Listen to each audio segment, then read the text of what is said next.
오늘 우리에게 주시는 하나님의 말씀은 로마서 8장 31절에서 32절까지의 말씀입니다. 제가 가진 성경으로 신약 성경 250면에 있습니다. 제가 이 말씀을 봉독해 올릴 때에 살아계신 하나님의 음성을 다 함께 들으실 수 있기를 바랍니다.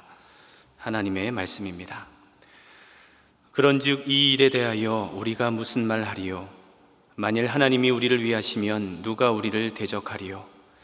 자기 아들을 아끼지 아니하시고 우리 모든 사람을 위하여 내주시니가 어찌 그 아들과 함께 모든 것을 우리에게 주시지 아니하겠느냐. 아멘. 옛날에 나무가 한 그루가 있었습니다. 그리고 그 나무에게는 사랑하는 한 소년이 있었습니다. 그 소년은 날마다 그 나무를 찾아와 그 나뭇잎으로 머리에 면류관을 만들어 쓰기도 하고, 또 나뭇가지에 매달려 그네를 타기도 하고, 또 사과를 따 먹기도 했습니다. 그러다 피곤하여 지치면 나무 그늘에 누워서 단잠을 자기도 했습니다.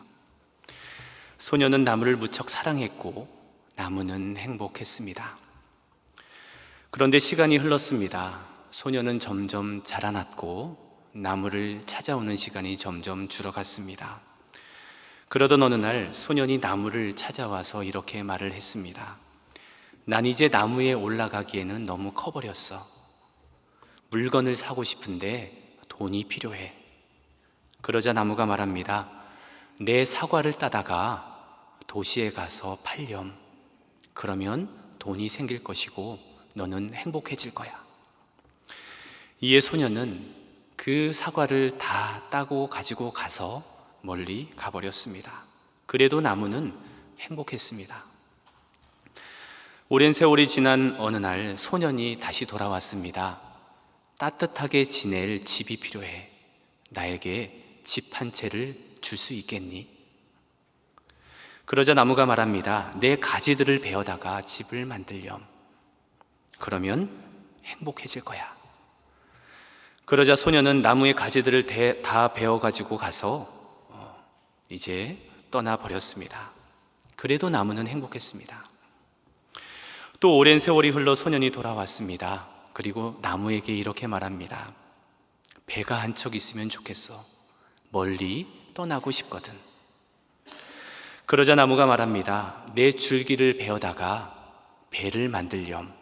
그러면 너는 멀리 떠날 수 있게 될 것이고 행복해질 거야. 그러자 소년은 나무 줄기를 베어 배를 만들어 가지고 멀리 떠나가 버렸습니다. 그래도 나무는 행복했지만 그러나 정말 행복한 것은 아니었습니다. 다시 오랜 세월이 흘렀습니다. 늙고 지친 소년이 이제 마지막으로 이 나무를 찾아왔습니다. 이제 나무에게는 아무것도 줄 것이 남아있지 않았습니다. 사과도 없고 가지도 없고 줄기도 없었습니다. 나무는 이렇게 말합니다. 무언가 너에게 주고 싶은데 나에게 남은 것이 아무것도 없어. 사과도 없고 가지도 없고 줄기도 없어. 나는 그저 늙어버린 나무 밑동뿐이야. 그러자 소년이 이렇게 말합니다. 이제 나도 아무것도 필요가 없어. 그저 편안히 앉아서 쉴 곳이 있었으면 좋겠어. 그러자 나무는 말합니다. 앉아서 쉬기에는 나무 밑동이 그만이야. 얘야, 이리로 와서 앉으렴. 앉아서 쉬도록 해. 소년은 나무 밑동에 앉아서 쉬었습니다. 그래서 나무는 행복했습니다. 여러분이 잘 아시는 동화죠. 쉘 실버스타인의 아낌없이 주는 나무의 이야기입니다. 저는 이 짧은 동화책을 읽으면서 아낀다라는 말이 어떤 의미가 있는지를 한번 생각해 보았습니다. 여러분, 무언가를 과도히 아끼는 사람이 있습니다. 그런데 잘 보면 그 사람이 뭔가를 아낄 때 그것을 아끼는 이유가 분명히 있습니다. 그렇다면 여러분, 이 아낀다라는 말의 반대편에는 어떤 말이 있을까요? 아마도 그것은 사랑이 아닐까 생각을 해보게 됩니다. 사랑하면 아끼지 않습니다. 사랑하면 계산하지 않습니다. 사랑하면 자기가 가지고 있는 모든 것을 다 내어주어도 전혀 아깝지 않습니다. 마치 아낌없이 주는 나무처럼 말이죠. 이 동화책이 주는 또 하나의 감동은 이것입니다. 이 나무는 자기가 가진 모든 것을 다 내어주면서도 행복해했습니다. 그래서 이 책 곳곳에 이런 표현이 나옵니다. 그래서 나무는 행복했습니다. 그리고 이 책의 마지막 문장도 그래서 나무는 행복했습니다 입니다. 저는 이 동화책을 읽으며 정말로 사랑한다면 나의 가장 소중한 것을 아낌없이 내어주어도 전혀 아깝지 않은 것이구나. 오히려 내 모든 것을 아낌없이 주어도 주는 당사자가 더 행복한 것이구나라는 것을 다시 한번 깨닫게 되었습니다. 요즘 제가 즐겨 듣는 찬양 중에 주가 일하시네라는 제목의 찬양이 있습니다. 여러분도 잘 아실 텐데요. 가사가 이렇습니다. 날이 저물어 갈 때, 빈들에서 걸을 때, 그때가 하나님의 때. 내 힘으로 안 될 때, 빈손으로 걸을 때 내가 고백해 여호와 이래. 주가 일하시네, 주가 일하시네, 주께 아끼지 않는 자에게. 주가 일하시네, 주가 일하시네, 신뢰하며 걷는 자에게 라는 가사입니다. 아마 여러분들도 잘 아는 찬양일 것입니다.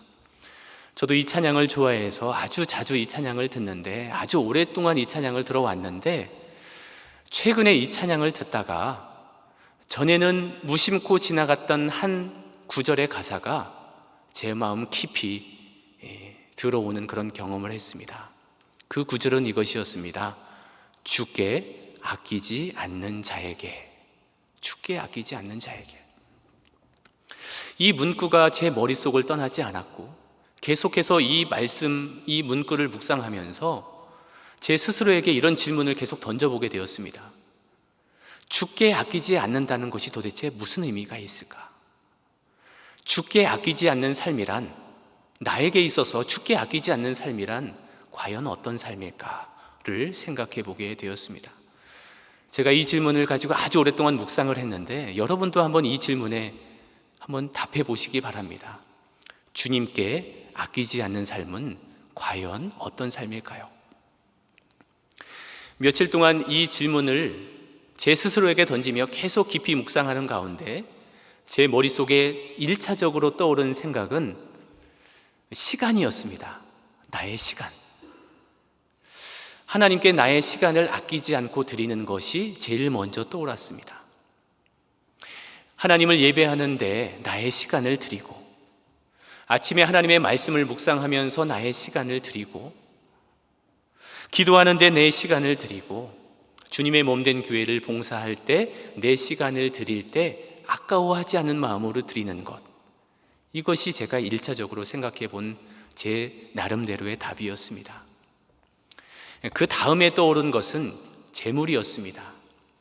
하나님께서 나에게 주신 것들, 이것을 하나님 앞에 드릴 때에 아까워하는 마음으로 드리는 것이 아니라, 하나님께서 나에게 모든 것을 다 주셨는데, 모든 것이 주님으로부터 왔는데, 이 모든 것이 다 주님의 것이라는 고백으로 나의 예물을 드릴 때에 아까워하는 마음으로 드리는 것이 아니라 정말 아낌없이 드리는 것, 이것이 제가 생각해 본 두 번째 나름대로의 답이었습니다.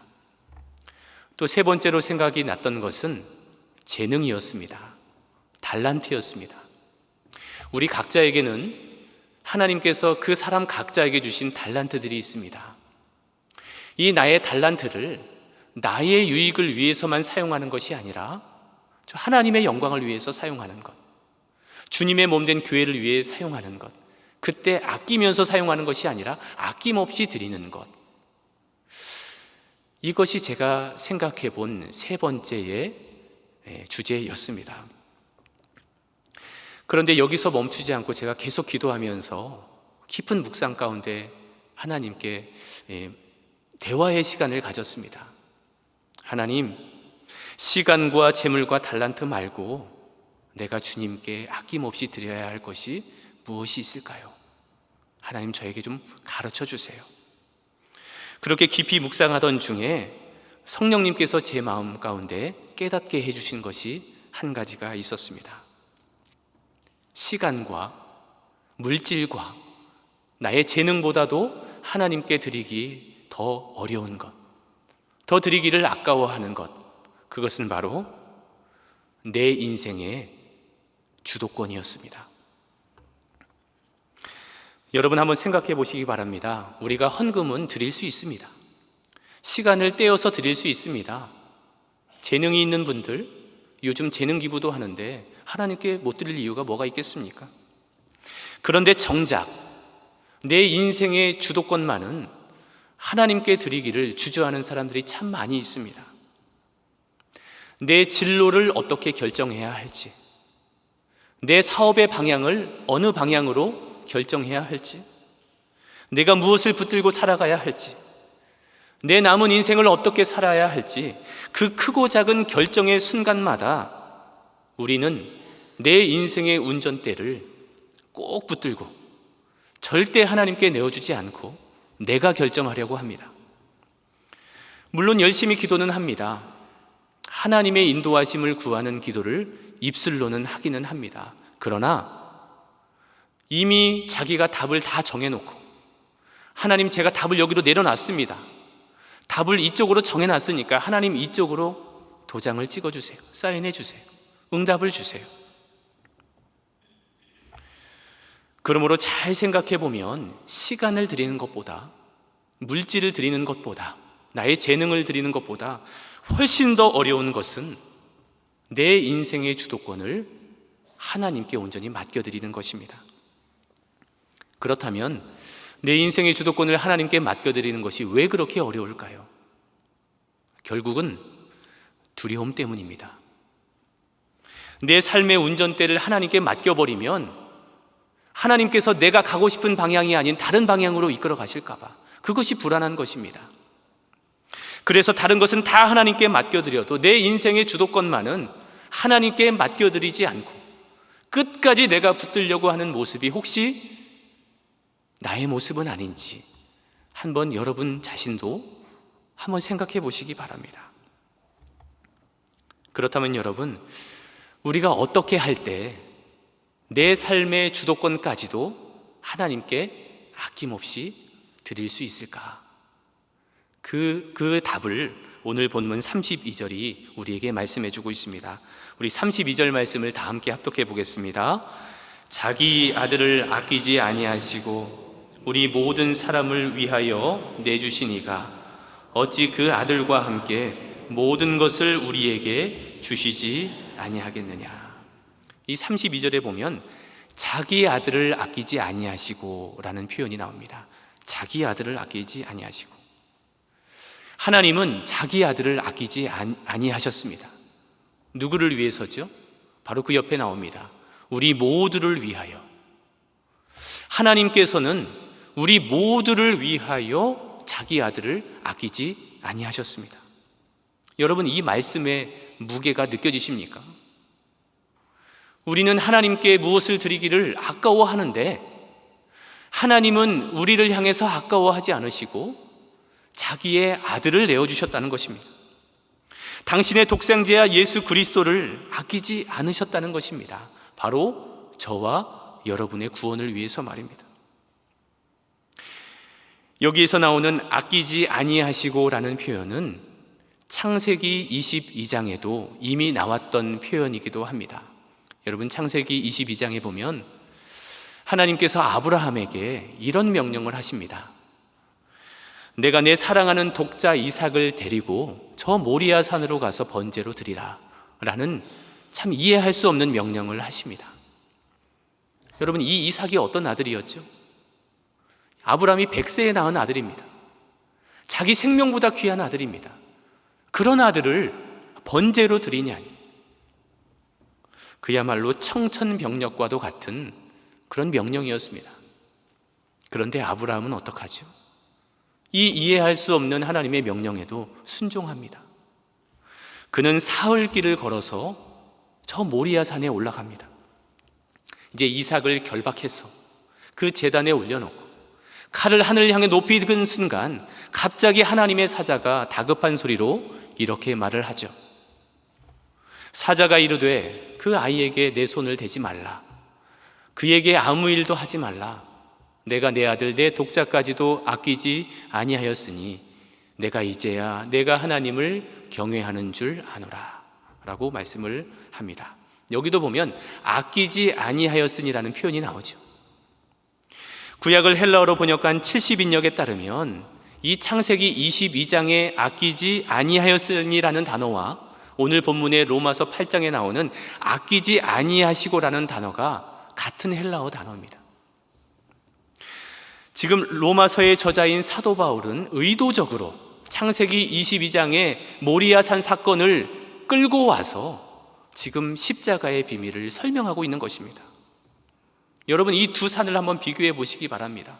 모리아산과 갈보리산입니다. 이 모리아산에서 아브라함은 자기의 독자 이삭을 아끼지 않았습니다. 그 결과 어떻게 되었지요? 하나님이 그 아들을 살리셨습니다. 이 아들 대신에 하나님께서 예비해 놓으신 순양 한 마리가 있었습니다. 그 뿔이 가지에 걸려서 있었던 그 순양, 하나님이 예비하셨죠. 이 아들 이삭이 아닌 이 순양을 대신 번제로 드리게 되었고, 이 아들 이삭은 살아서 그 산을 내려왔습니다. 그런데 여러분, 갈보리 언덕은 어떠했습니까? 갈보리 언덕에서는 이삭의 때와 같은 반전은 없었습니다. 그 아들을 대신할 순양도 없었습니다. 왜 그랬을까요? 바로 하나님의 아들 예수 그리스도께서 우리의 모든 죄를 대신하여 죽으실 하나님의 어린 양이셨기 때문입니다. 죄 없으신 예수님께서 저 갈보리 십자가 위에서 우리를 대신하여 죽으신 것입니다. 그러므로 여러분, 우리는 저 갈보리에서 일어난 그 위대한 사랑의 사건을 절대로 잊어서는 안 될 것입니다. 원래 그 십자가에는 우리가 달려야만 했습니다. 내가 죄로 말미암아 죽을 수밖에 없었고, 그래서 내가 달려야 했을 그 십자가에 죄가 전혀 없으시고 죄를 알지도 못하시는 예수님께서 달리신 것입니다. 우리가 마땅히 받아야 할 그 정죄와 그 형벌과 그 진노를 예수님께서 다 덮어쓰시고 다 짊어지시고 우리를 대신해서 십자가에 달리신 것입니다. 이것이 바로 복음입니다. 그분이 죽으셨기에 우리가 살아날 수 있었습니다. 그분이 우리의 모든 죄를 다 짊어지셨기에 우리가 의롭다함을 입게 된 것입니다. 바로 나를 위하여서, 죄로 인해서 죽을 수밖에 없는 나를 위하여 죄 없으신 예수님께서 십자가에 죽으셨고, 하나님께서는 그 사랑하는 독생자 예수 그리스도를 아낌없이 그 십자가에 내어주셨던 것입니다. 그렇다면 여러분, 왜 그렇게까지 하셔야만 했을까요? 자기 아들을 아끼지 아니하시고 우리에게 내어주신 그 이유가 무엇일까? 그 첫 번째 이유는 자유입니다. 하나님께서는 우리에게 자유를 주시기 위해서 하나님의 아들 예수 그리스도를 아낌없이 내어주셨습니다. 로마서 8장 1절은 이렇게 말씀합니다. 그러므로 이제 그리스도 예수 안에 있는 자에게는 결코 정죄함이 없나니. 이 로마서 8장은 자유의 장이라고도 일컬어집니다. 죄로부터의 자유, 율법으로부터의 자유, 그리고 두려움으로부터의 자유. 이 자유가 기록되어 있는 것이 로마서 8장이고 오늘 본문도 그 로마서 8장에 들어가 있습니다.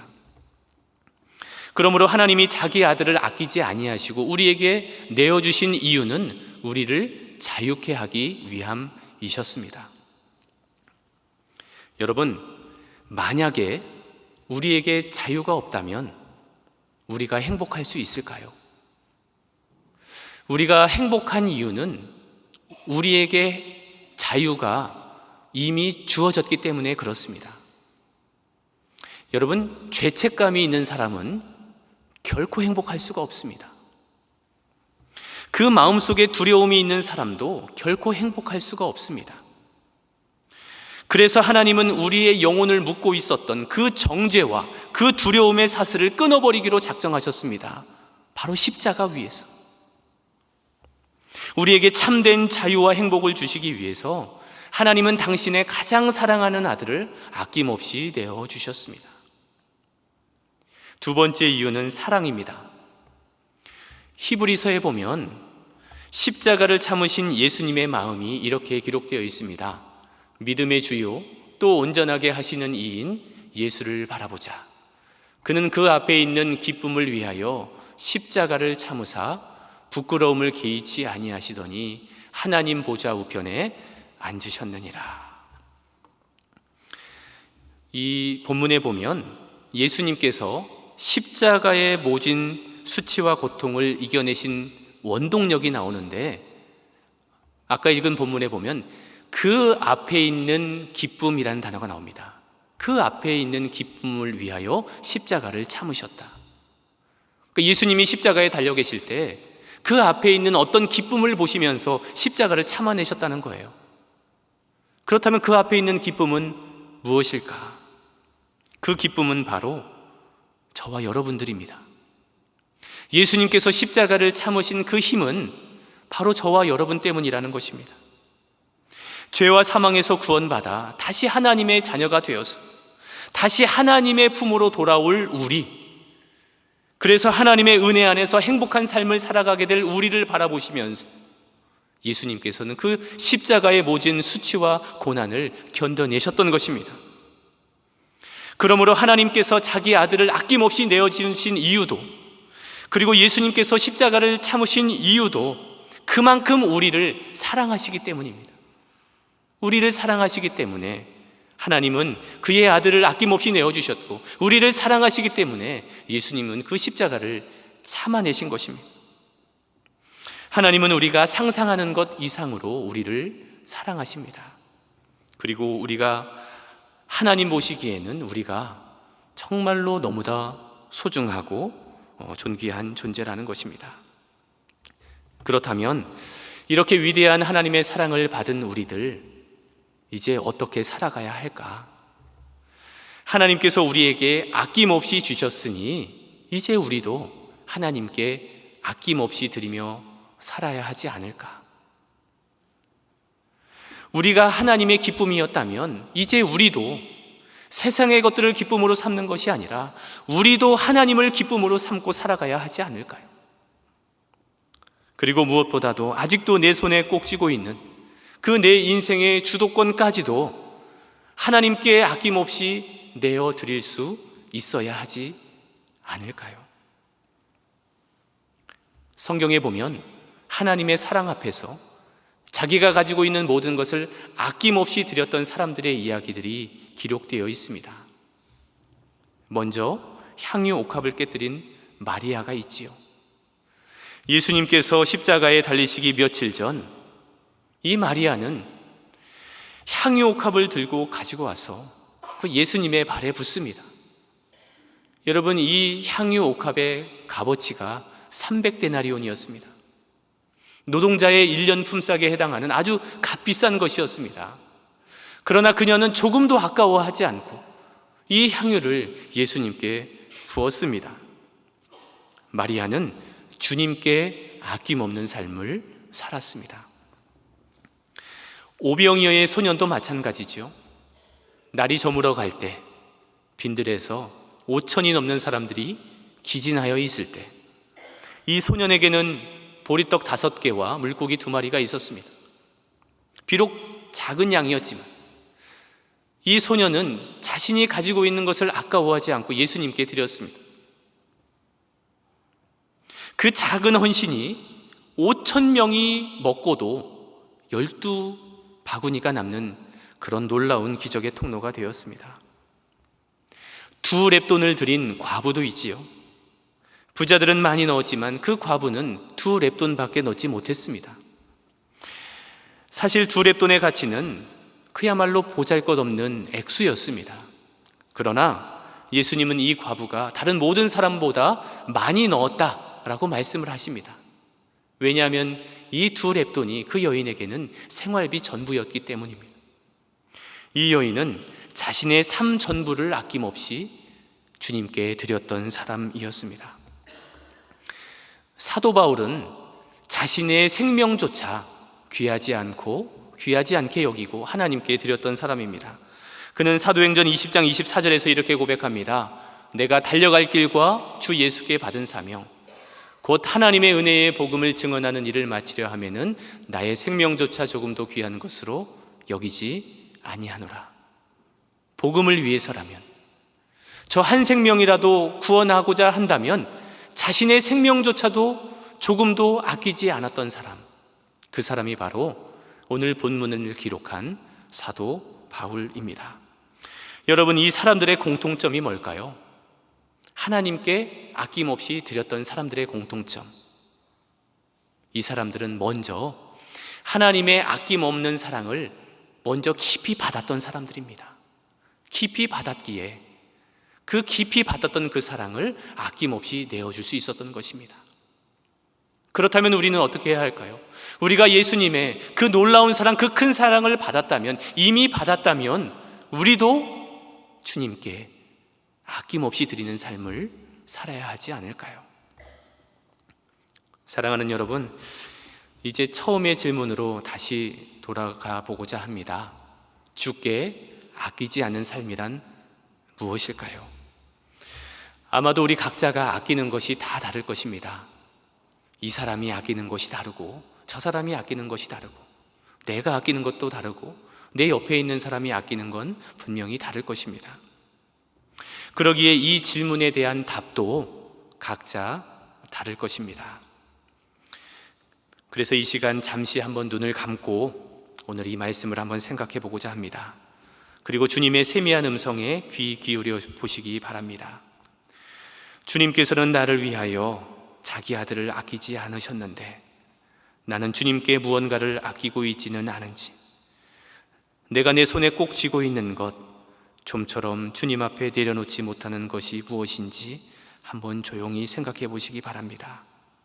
그리고 이번 한 주간 여러분을 위해 자기 아들을 내어주신 하나님의 놀라운 사랑을 한번 깊이 묵상해 보시기 바랍니다. 그러다 보면 어느 순간 여러분 안에 이런 고백이 일어나게 될 것입니다. 주님, 제가 이제는 주님께 아끼지 않는 삶을 살겠습니다. 주님께서는 저를 위해 아끼지 아니하셨으니 이제 저도 주님께 아끼지 않는 삶을 살겠습니다. 제 삶의 주도권을 주님께 맡겨드립니다. 제 삶 전부를 주님께 맡겨드립니다.